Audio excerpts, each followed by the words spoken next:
오늘 우리에게 주시는 하나님의 말씀은 창세기 50장 22절에서 26절까지의 말씀입니다. 창세기 50장 22절에서 26절까지의 말씀을 한 절씩 교독하여 읽도록 하겠습니다. 모니터 소리를 조금만 올려주시면 감사하겠습니다. 요셉이 그의 아버지의 가족과 함께 애굽에 거주하여 110세를 살며 에브라임의 자손 3대를 보았으며 므낫세의 아들 마길의 아들들도 요셉의 스라에서 양육되었더라. 요셉이 그의 형제들에게 이르되 나는 죽을 것이나 하나님이 당신들을 돌보시고 당신들을 이 땅에서 인도하여 내사 아브라함과 이삭과 야곱에게 맹세하신 땅에 이르게 하시리라 하고, 요셉이 또 이스라엘 자손에게 맹세시켜 이르기를 하나님이 반드시 당신들을 돌보시리니 당신들은 여기서 내 해골을 메고 올라가겠다 하라 하였더라. 함께 읽겠습니다. 요셉이 요셉이 110세에 죽음에 그들이 그의 몸에 향재료를 넣고 애굽에서 입관하였더라. 아멘. 아멘. 네, 제가 앞서도 말씀드렸지만 오늘은 우리 YKD 예배 2025년 YKD 예배 마지막 주일이에요. 우리가 2025년 한 해를 좀 돌아봤으면 좋겠습니다. 제가 늘 이맘때가 되면 하는 것이 있는데 2025년 한 해를 돌아보면서 세 가지 정도 어떤 일이 있었는지를 좀 정리해보고, 또 2026년도를 좀 기대하면서 한 세 가지 정도의 소망을 적어봅니다. 그러면서 제가 2025년도에 무슨 일이 있었나 이렇게 좀 돌아봤어요. 먼저는 조금 개인적인 얘기를 하자면 제가 이제 아빠가 됐죠. 7월에. 네. 딸을 이제 키우고 있습니다. 네, 처음으로 아빠가 됐는데 이게 생각보다 치열하더라고요. 이 아빠가 된다는 게. 네, 한두 시간마다 깨는 이 아기 때문에 저는 아주 규칙적인 생활 패턴을 가지고 있는 사람인데 이제는 이 규칙적인 생활 패턴이 이제 좀 다 깨지는 것 같은 그런 느낌이었어요. 육아하는 게 참 힘들게 느껴지기도 했는데, 그런데 이제 그런 경험을 하는 거예요. 아이가 이제 저를 보면서 빵긋빵긋 웃으면 그런 게 이제 신기하게 싹 녹는 겁니다. 새근새근 이제 잠들어 있는 아기를 보면서 제가 태어나서 처음으로 느껴보는 그런 어떤 그 행복감, 가슴 벅참을 막 느끼게 됐어요. 네. 그러면서 그걸 온몸으로 느끼면서 저와 또 우리 여러분들을 향한 또 하나님의 마음을 조금 더 알 수 있었던 한 해였지 않았을까, 네, 그런 생각을 하게 됩니다. 그리고 또 한 가지는 우리가 이 YKD 공동체 안에서 보니까 참 새로운 것들을, 제가 이제 YKD 온 지가 한 2년, 만 2년이 됐는데 또 올해 한동안 또 새로운 것들을 참 많이 또 시도해 봤더라고요.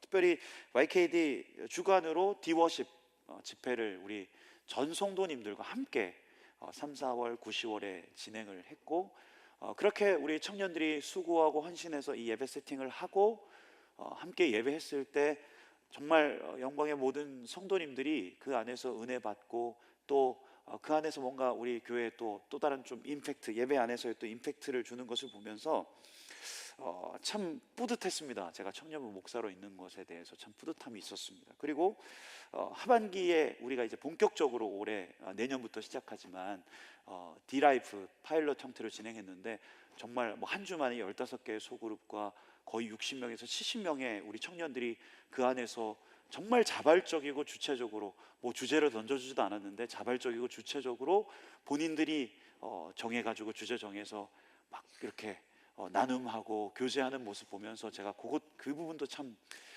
많은 도전을 받았어요. 네, 누가 시키지 않았는데도 각자가 주체적으로 자신의 신앙과 삶을 세워가는 모습들이 저에겐 참 큰 도전으로 다가왔습니다. 그래서 제가 처음 왔을 때보다 또 우리 청년들이 많이 잘하고 또 성숙했구나 하는 그런 생각도 가지게 되었어요. 그리고 마지막 세 번째, 또 일상에서의 그런 소소함들을 제가 그래도 좀 느낄 수 있었습니다. 올 한해 뭐 제가 여러 번 여러분들하고도 나눴지만 육아와 사역을 이제 왔다 갔다 하다 보니까 제가 그런 생각이 드는 거예요. 어느 것 하나 내가 참 잘하는 게 없는 것 같다. 뭔가 사역에서도 뭔가 좋은 목사가 더 좋은 목사가 되지 못해서 미안한 마음이 있고, 육아에서도 더 좋은 아빠나 더 좋은 남편이 되지 못해서 이 마음이 되게 무거운 겁니다. 그 제가 생각하는 육아와 그 사역의 어떤 이상, 이 저의 이 모습과 저의 현실과 이렇게 따라오지 않는 모습들을 보면서 마음이 참 힘들기도 했는데, 근데 좀 시간이 지나면서 그렇지 않기로 했어요. 그러지 않기로 마음을 먹었습니다. 어떤 거창한 성취나 이런 것들보다도 소소한 일상에서 내가 지금 만나는 사람들, 내가 처한 지금 환경에서 있는 그대로 그것을 소중히 여길 수 있는 마음들을 조금씩 가지게 되지 않았나. 그러니까 제 안에 감사가 생기더라고요. 감사가. 보잘것없는 모든 그 찰나의 순간들에 하나님의 숨결이 서려 있구나, 이런 것들을 제가 참 누릴 수 있었고, 그 안에서 저도 이번 한 해 참 많이 자랐구나, 또 성숙했구나 하는 그런 생각을 하게 됐습니다. 여러분에게는 2025년 한 해가 어떠한 한 해였습니까? 어떤 지체들에게는 참 기쁘고 행복하고 즐겁고 신난 또 한 해가 됐을 수도 있을 것이고, 또 어떤 지체들에게는 참 빨리 지나갔으면 하는 혹독한 그런 시절처럼 느껴졌을 수도 있을 것 같아요. 그럼에도 여러분이 이 연말을 그냥 바쁘게만 지나가지 마시고 좀 천천히 여러분들의 2025년을 좀 돌아보는 시간을 얼마 남지 않았지만 좀 가졌으면 좋겠습니다. 네, 그래서 2025년도를 좀 의미 있게 마무리하고 또 2026년도를 좀 새롭게 잘 준비했으면 좋겠다는 그런 마음이 제게 있어요.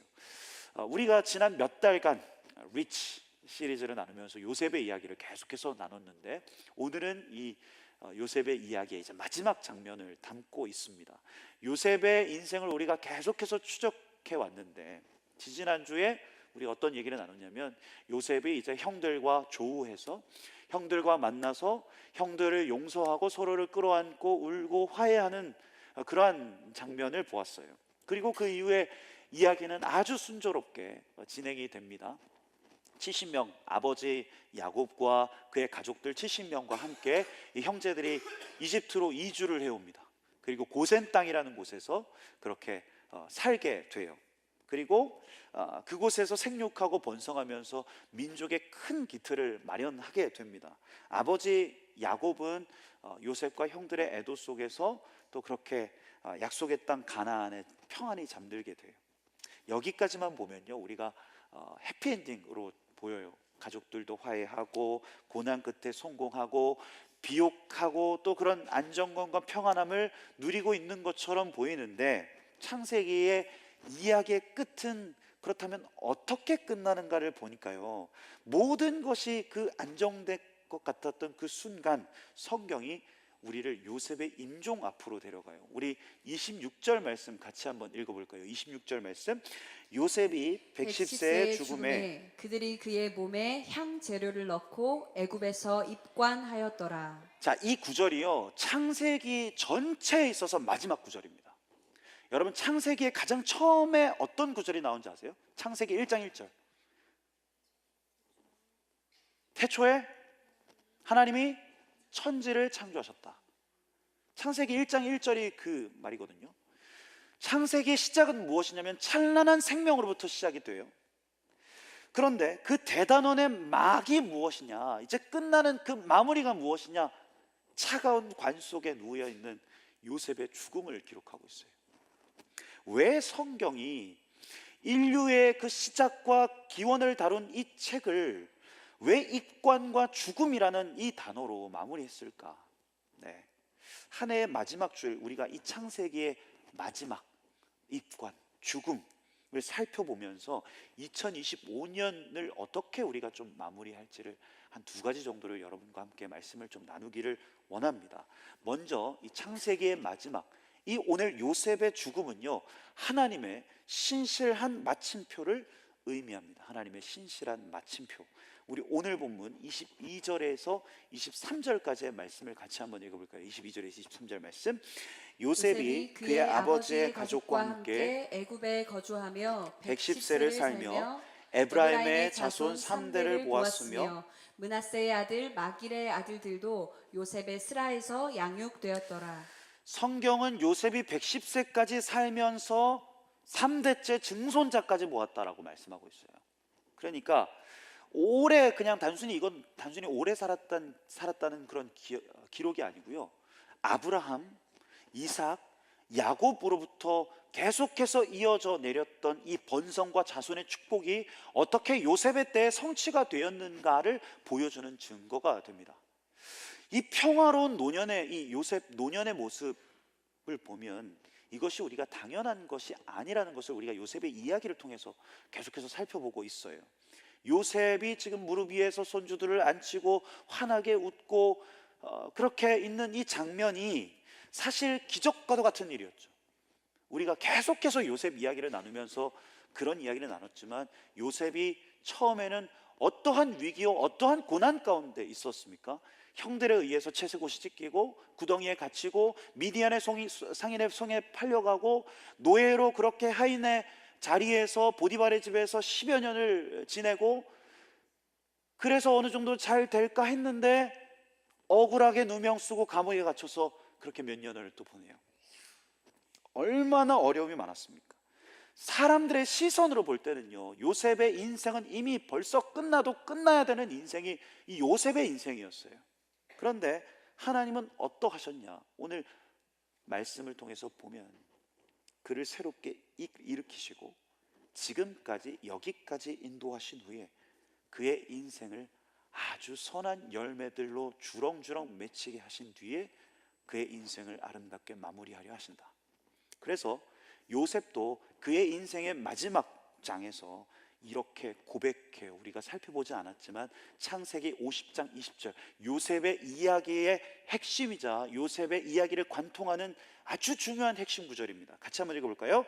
당신들은 나를 해하려 하였으나 하나님은 그것을 선으로 바꾸사 오늘과 같이 많은 백성의 생명을 구원하게 하시려 하셨나니. 그의 끝, 그의 삶의 마침표는 결국 무엇이었다? 하나님의 선, 하나님의 구원, 하나님의 신실하심이었다 라고 말씀하고 있는 것입니다. 여기서 바꾸다라는 단어, 창세기 50장 20절에 바꾸다라는 이 단어는요, 히브리어로 핫샤브라고 하는데, 이것은 단순히 결과를 뒤집는 것을 넘어서요, 정교하게 엮다, 직무를 엮어내다, 정교하게 짜내다 라는 의미를 지니고 있어요. 즉 실의 시실과 날실을 아주 치밀하게 교차시켜서 하나의 아름다운 옷감을 만들어내듯이 하나님의 요셉의 인생을 그렇게 엮어내셨다라고 말씀하고 있는 겁니다.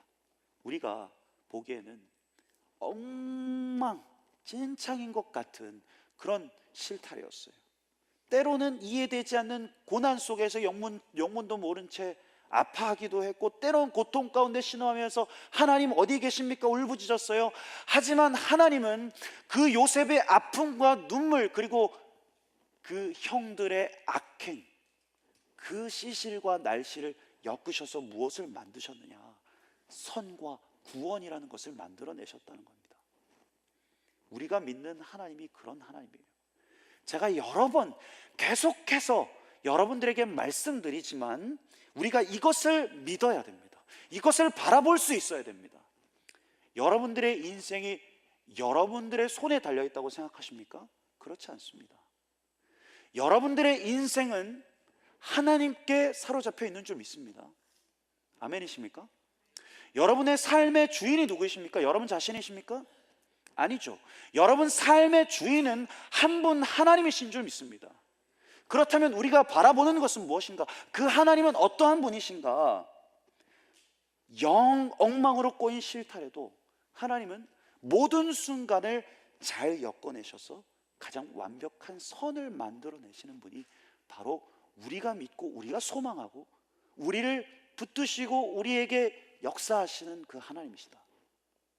얼마 전 그 한 청년과 이런저런 이야기를 나눌 기회가 있었어요. 그 청년이 참 혹독하게 참 많은 어려움을 가지고 자라온 청년이었습니다. 가정 안에서의 막 심각한 갈등과 불화, 또 반복되는 인생의 실패 속에서 스스로를 가두는 그런 고립과 운둔의 시간들을 꽤 보냈어요. 그런데 이제 이 청년하고 얘기 나누면서 제가 또 설교 준비하면서 이 청년에게 요 이야기를 좀 나눠도 되겠냐 했더니 나눠도 좋을 것 같다라고 이야기를 하더라고요. 어쨌든 누군가에게는 지극히 평범한 하루가 그 지체에게는 숨 쉬는 것조차 버거울 만큼 힘들었답니다. 매 순간이 그냥 인생의 마침표를 찍고 싶을 만큼 너무 버거웠다는 거예요. 그런데 참 대견하고 감사하게 이 청년이 그 모진 시간들을 다 통과하고 다시 일어난 거예요. 그리고 저한테 다시금 자신의 인생을 한번 잘 살아가 보겠노라고 그렇게 이야기를 하는 겁니다. 그래서 제가 물었어요. 어떻게 그런 마음을 가지게 됐냐? 어떻게 그런 어려움들을 이겨낼 수 있었냐? 물어봤어요. 그런데 그 지체가 제게 대답하는 거예요. 그래도 목사님, 제게는 마지막까지 놓을 수 없었던 최후의 보루 같은 게 있었습니다. 그게 바로 하나님이었고 교회라는 곳이었어요. 사람은 세상은 외면했다는 거예요. 외면했어요. 이제 그만 끝내라고 소리치는 거예요. 하지만 그런 그에게 하나님이 마지막 비빌 언덕이 되어주셨다는 거예요. 내 인생의 여정을 여기서 끝내겠다, 삶을 놓으려 할 때마다 하나님이 그의 삶에 손길을 가져다 대시면서 아직 끝이 아니다 라고 말씀하셨던 겁니다. 오히려 다시 살 수 있다고, 다시 할 수 있다고 그렇게 하셨던 거예요. 대화 끝에 그 청년이 저한테 그런 얘기를 하는 거예요. 목사님, 제 주위에 보니까 저와 비슷한 아픔을 가진 친구가 있더라고요. 그 친구에게도 그 친구를 보면서 정말 저처럼 이 최후의 보루가 좀 꼭 필요하겠다는 생각이 들었습니다. 그래서 그 친구를 꼭 하나님께로 좀 데려오고 싶다, 이런 이야기를 제게 나눠주는데 참 귀하더라고요. 살아가는 YKD 청년 여러분, 올 한 해 혹 세상이 혹 여러분 주변의 사람들이 여러분들 향해서 너 여기까지야, 너 이제 끝이야 라고 말한다면 다시 기억하시기 바랍니다. 여러분 인생의 마침표는 여러분 자신이 찍는 게 아니에요. 우리 인생의 문장을 끝맺을 권한은 우리를 지으시고 우리를 구원하신 한 분 하나님께 있음을 믿으시기 바랍니다. 그분이 찍으시는 마침표는요, 결코 비극이 아닐 거예요. 그분이 찍으시는 마침표는 결국 선이고 신실함입니다. 오늘 이 예배 자리에서 다시 그 주님의 주권과 다스리심을 여러분들 인정하시길 바랍니다. 네, 그렇게 내 삶을 붙들고 계신 그 하나님의 선하신 손길을 확신하면서 2025년 한 해를 그렇게 마무리할 수 있는 우리 모두가 될 수 있기를 간절히 소망합니다. 그리고 또한 이 요셉의 죽음과 입관은 우리 인생의 방향을 가리키는 이정표를 의미하는데, 우리 오늘 본문 24절에서 25절 말씀, 이제 마지막 요셉이 죽음을 앞두고 어떠한 유언을 하는가 같이 한번 읽어볼까요? 요셉이 그의 형제들에게 이르되 나는 죽을 것이나 하나님이 당신들을 돌보시고 당신들을 이 땅에서 인도하여 내사 아브라함과 이삭과 야곱에게 야곱에게 맹세하신 땅에 이르게 하시리라 하고, 요셉이 또 이스라엘 자손에게 맹세시켜 이르기를 하나님이 반드시 당신들을 돌보시리니 당신들은 여기서 내 해골을 메고 올라가겠다 하라 하였더라. 당시 요셉의 위치가 어떠했습니까? 우리가 잘 알지만 이집트에서 2인자였어요. 그렇죠? 바로 왕의 다음이 바로 요셉이었습니다. 그는 마음만 먹으면 이집트의 가장 화려하고 가장 그 웅장한 왕궁 묘실에 묻힐 수 있었어요. 온갖 금과 온갖 보석으로 치장된 그 관 가운데서 담겨서 영원토록 제국의 영광을 누릴 수 있었습니다. 그런데 오늘 요셉은 그것을 단호히 거절해요. 대신 그는 참 묘하고도 불편한 부탁을 합니다. 무슨 부탁을 합니까?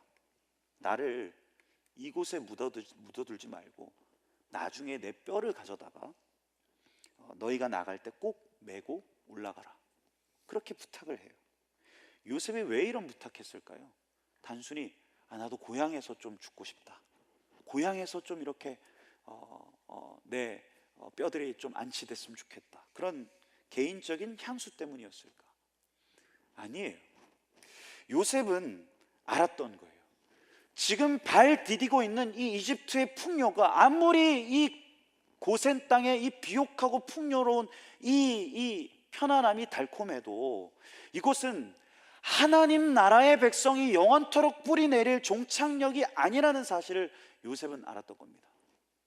그는 자신의 죽음을 통해서라도 후손들에게 이 메시지를 남기고 싶었던 거예요.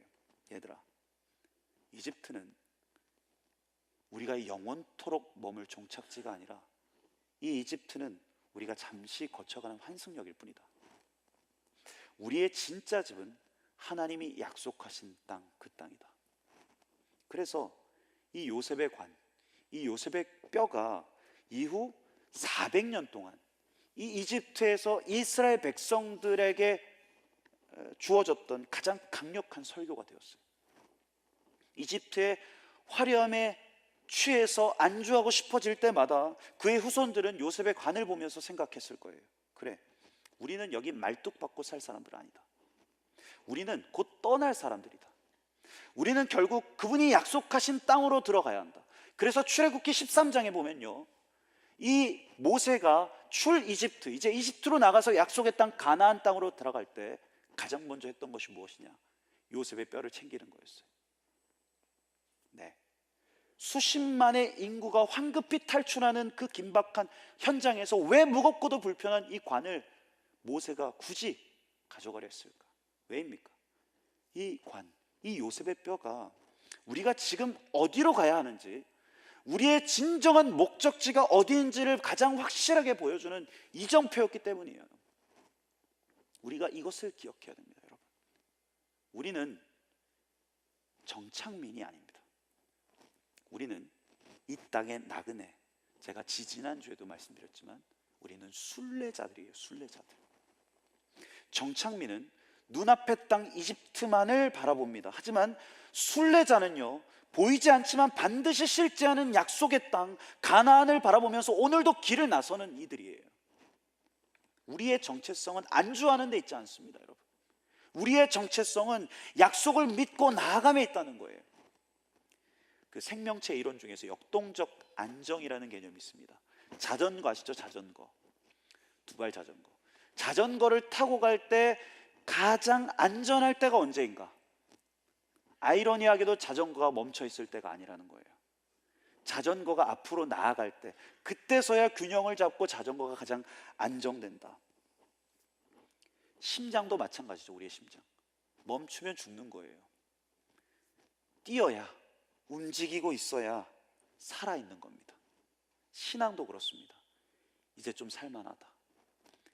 지금 이집트가 좋다. 여기서 멈추자. 그러면 우리의 영혼은 비틀거리고 우리의 영혼은 도태되기 시작하는 거예요. 그리스도인의 진짜 평안과 안전은요, 내가 여기에 터를 잡고 정착하는 것에 있는 것이 아니라, 그리스도의 진정한 평안과 안전은 주의 약속을 붙들고 끊임없이 나아갈 때, 끊임없이 전진할 때 주어진다는 겁니다. 제 개인적인 이야기를 좀 나누고 싶은데, 그래도 이제 말씀을 저한테도 적용을 해야 되잖아요. 2026년을 앞두고 제게도 개인적인 고민들이 있었어요.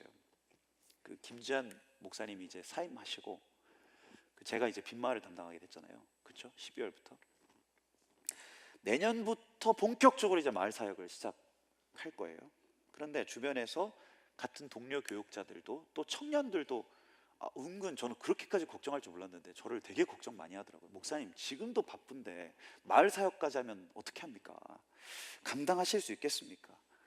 뭐 솔직히 말하자면 저도 뭐 그런 마음 없었겠어요. 저도 두려운 마음이 있죠. 2년째 이제 총괄 목사로 있으면서 그래도 이제 좀 어느 정도 좀 적응이 되고 시스템이나 뭐 사역도 어느 정도 이제 좀 할만해졌다고 생각이 들었는데, 다시 낯선 환경 속으로 들어가서 공동체를 이제 직접 뭔가 끌어가려고 하니까 좀 마음이 무거웠던 것도 사실입니다. 뭐 우리 황성인 전사님도 이제 소금마을로 전임으로 이제 해서 마을 사역을 이제 하게 되는데, 하지만 그 12월 한 달간 우리 마을에 있는 리더들 신방하면서 제 마음 가운데 새로운 그런 마음이 좀 일기 시작했어요. 어떤 마음이냐면, 내가 참 마을 사역한 거 참 잘했다, 그렇게 선택한 거, 그런 마음이 좀 들었어요. 총괄 목사로서 행정하고 뭐 전체적인 매니징하고 또 뭐 설교하고 예배인도 하고 중요하죠. 그런데 직접 조금 더 가까이 청년들에게 다가가서 청년들 만나고 삶을 듣고 이야기를 나누다 보니까 정말 한 영혼 한 영혼을 복음 가운데서 부대끼면서 진짜 그리스도인의 제자 삼는, 그들의 삶이 정말로 그리스도인의 삶이 되어지는 그 제 초심, 그 목회적 본질이 다시 제 마음속에 꿈틀대는 것이 느껴졌어요. 저는 그 마음이었거든요. 정말 지금도 그 마음이에요. 뭐 예배 때 은혜 받았다, 설교 때 은혜 받았다, 뭐 찬양 때 은혜 받았다, 이것도 좋죠. 그런데 제가 정말 원하는 것은 여러분들 청년, 여러분들 한 사람 한 사람이 진짜 그리스도인 되는 게 저는 가장 중요합니다. 어찌 되었든 결국엔 한 사람 한 사람, 그렇죠? 수많은 대중을 상대하는 화려함보다도 한 사람이라도 진짜 예수님 사람으로 세워지는 것이 내 목회의 가장 큰 꿈이자 보람이었지. 그걸 제가 새롭게 느끼게 됐어요. 다시 몸부림치려 합니다. 그래서 안주하지 않기로, 이집트 안에 갇히지 않기로. 제가 요즘 무슨 생각하냐면요, 그래, 하나님이 부르시면 just do it, 못 먹어도 고다, 이런 생각합니다. 여러분 그렇습니다. 한 번뿐인 인생 뭐 별거 있겠습니까? 주님과 그분의 나라를 위해서 주의 약속을 붙들고 나아가는 거예요. 그렇게 시도하고 도전하고 just do it, 못 먹어도 고 하는 겁니다. 여러분은 어떠십니까? 여러 가지 실패, 여러 가지 그 삶의 문제들이 두려워서 도전을 망설이면서 여전히 그 이집트의 안주함에 머물러 있지 않는가? 이 정도면 됐지 하면서 영적인 성장은 다 무기력하게 멈춘 채로 있지 않는가? 취업의 문턱에서, 관계의 어려움들 가운데서, 진로의 불확실함 가운데서 세상은 우리에게 위험하게 나가지 말고 그냥 네가 있는 자리에서 안주하라 라고 얘기합니다. 하지만 오늘 요셉의 요셉의 뼈, 요셉의 죽음을 통해서 하나님은 말씀하시는 거예요. 안주하는 순간 죽는다, 다시 약속을 붙들고 나가라 라고 얘기하는 겁니다. 여러분의 삶의 자리에서 하나님의 뜻을 붙듦으로 그렇게 다시 한 걸음 내딛어보는 just do it이 필요하다는 거예요. 완벽해서 시작하는 게 아니라 주님 가라 하시기에 가는 겁니다. 그분을 신뢰하기 때문에 삶의 페달을 다시 밟아보는 거예요. 2026년도 새로운 도전들 마주하게 될 겁니다. 5월부터 본격적인 광야 나가게 될, 건축 시작하고 이제 우리 뭐 예배당 공간 없습니다. 불편할 거예요. 쉽지 않을 겁니다. 여기저기서 너무 힘들다, 그런 얘기들 나올 수 있습니다. 익숙하면 다 사라질 거예요. 그런데 걱정하지 않았으면 좋겠어요. 광야는요, 길이 없는 곳 아닙니다. 광야는 하나님이 우리의 길을 열어가시는 곳이에요. 불편할 수 있어요. 이집트의 안정감이 없을 수 있습니다. 하지만 반석에서 물이 나오고 만나와 메추라기가 매일마다 우리 가운데 부어지고 홍해가 갈라지는 그 역사가 아주 가까이, 아주 온전히 경험될 수 있는 자리가 광야예요. 불편한 광야. 하나님의 신실함으로 2025년 마침표를 찍었다면요, 이제 2026년을 약속의 땅을 향한 새로운 이정표로 삼자. 익숙한 안주를 거주하고 주님과 함께 다시 출애굽의 여정을 시작하는 겁니다. 여러분들이 지금 멈춰서 있는 그 자리, 멈춰버린 하나님과의 관계, 멈춰져 버린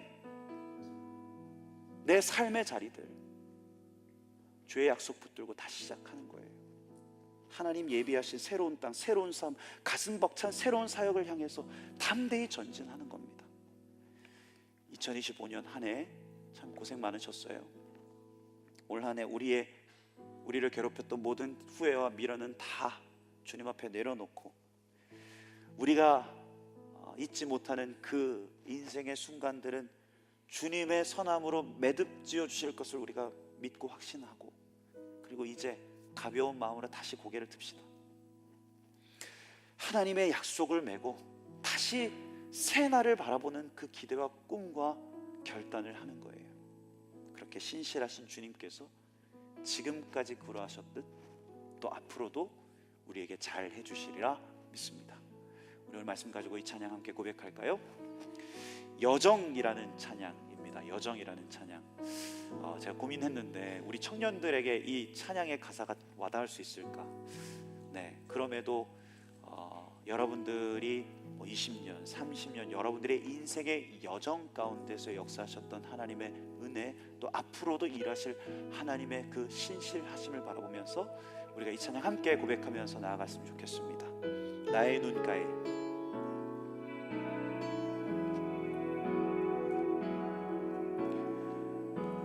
나의 눈가에 주름이 지고 눈물이 많아졌습니다. 잠시 눈 감고 뜬 것 같은데 어느새 여기 있습니다. 가슴 아픈 날도 많았었고 기쁜 날도 있었습니다. 짧은 여정을 뒤돌아보니 하나님의 은혜입니다. 지금까지 나의 여정을 모두 하나님의 은혜라. 지금까지 나의 모든 여정 인도하셨네.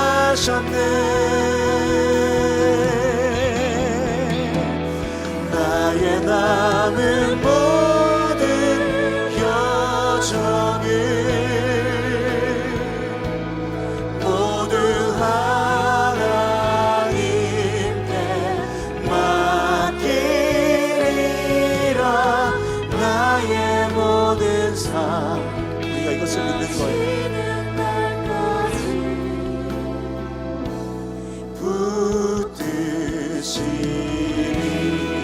가슴 아픈 날도 많았었고 가슴 아픈 날도 많았었고 기쁜 날도 있었습니다.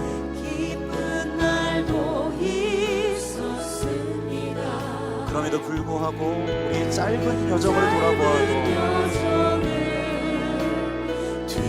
뒤돌아보니 하나님의 은혜이 지금까지 나의 모든 여정은 나의 여정을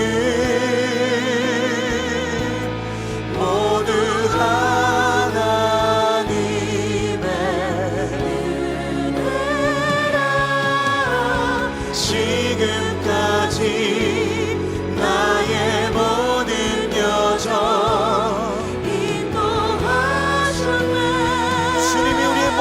남은 여정을 이렇게 인도하실 거예요. 나의 남은 모든 여정을 모두 하나님께 맡기리라. 나의 모든 삶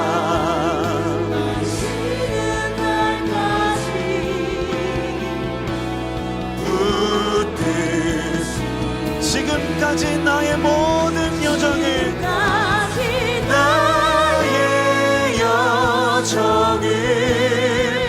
모두 하나님께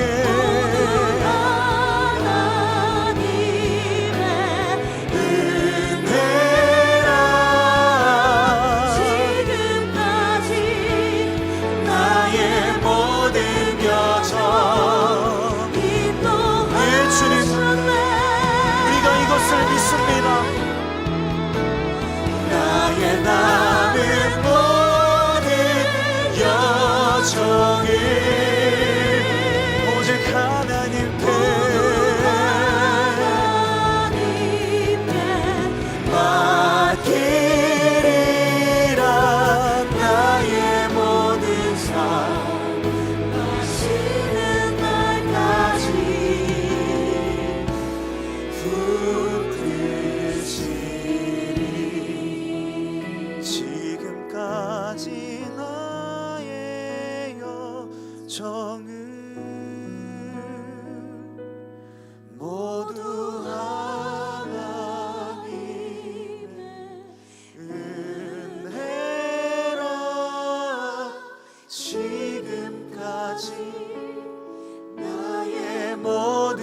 여정 인도하셨네.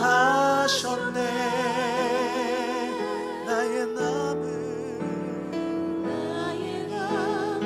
모든 여정을 모두 하나님께 맡기리라. 나의 모든 삶 마치는 날까지 붙들지. 우리가 이 시간 한 가지 기도하기를 원하는데요, 2025년 여러분들의 한 해를 돌아보십시오. 아니, 지금까지 살아온 여러분들의 삶의 여정들을 돌아보십시오. 여러분, 오늘 예배의 자리 가운데서 하나님이 여러분들에게 보여주기를 원하시는 것은 순간순간마다 그 모든 여정을 내가 이미 주관하고 있었다. 네가 힘들고 네가 아파하고 네가 도대체 하나님 어디 계십니까? 라고 이야기할 때에도 나는 그 자리에 있었다. 나는 핫샤브, 너의 삶의 그 시실과 날실들을 잘 엮어서 결국 나의 선을 이루기를 원하고 나의 신실함을 이루기를 원한다 말씀하시는 그 하나님을 바라보는 거예요. 그 하나님의 음성을 듣는 겁니다.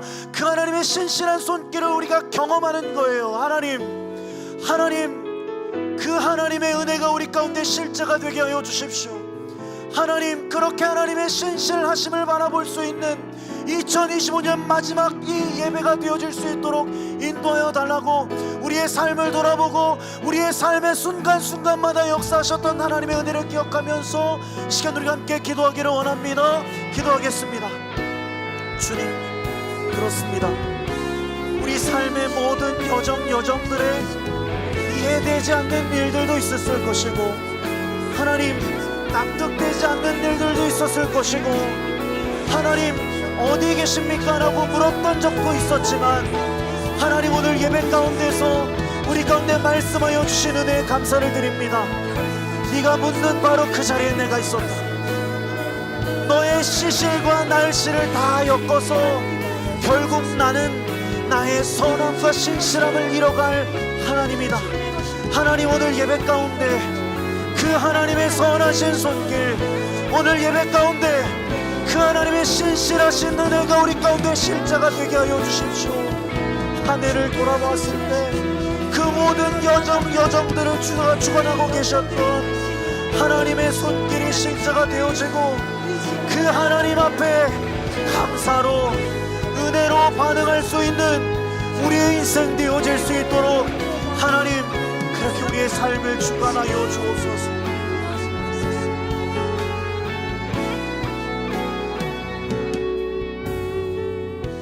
우리가 다시 한 가지 더 기도하기를 원하는데요, 무엇보다 여러분들의 아픈 눈물 후에 다 뒤로 하고 이제는 우리가 앞을 향해서 나아갑시다.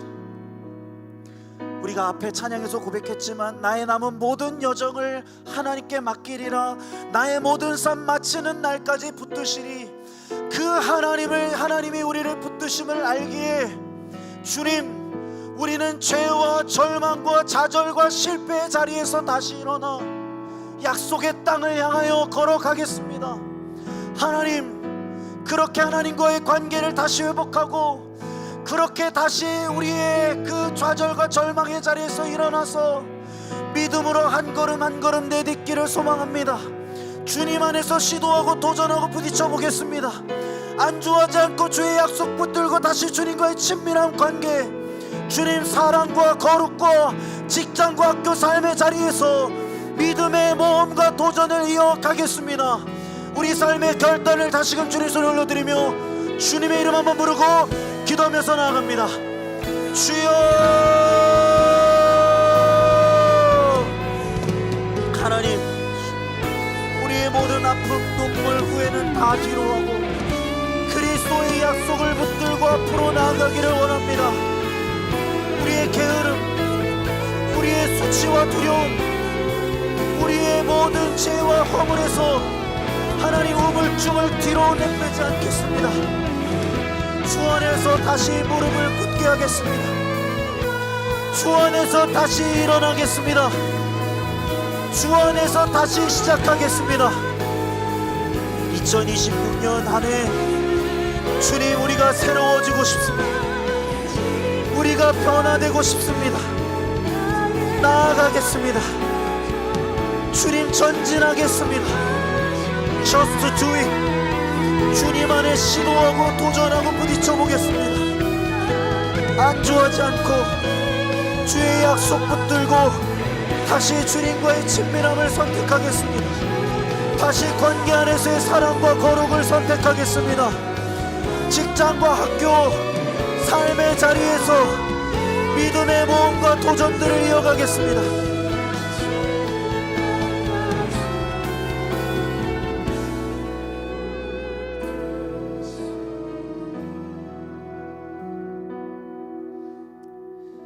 하나님,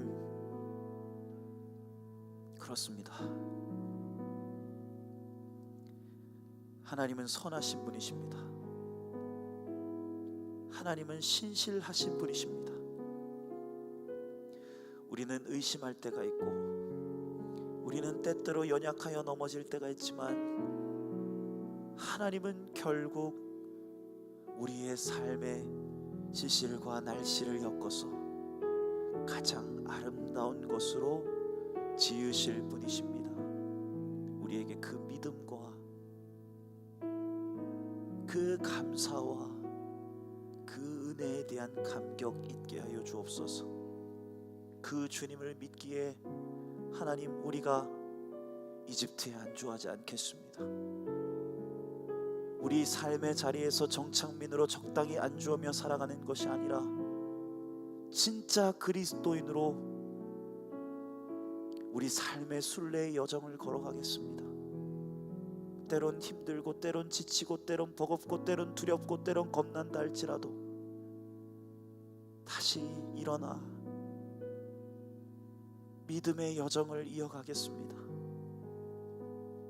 하나님, 2026년도는 그러한 새로운 결단, 새로운 도전, 새로운 믿음의 모험이 우리의 삶에 있게 하여 주옵소서.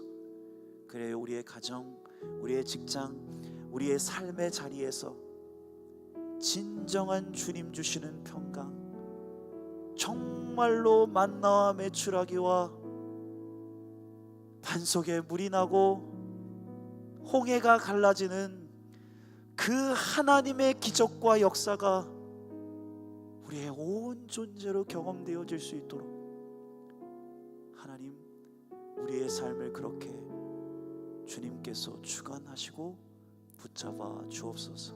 그렇게 행하시고 일하실 주님께 감사드리며 이 모든 말씀 예수님의 이름으로 기도합니다. 아멘. 이제 다 함께 일어나서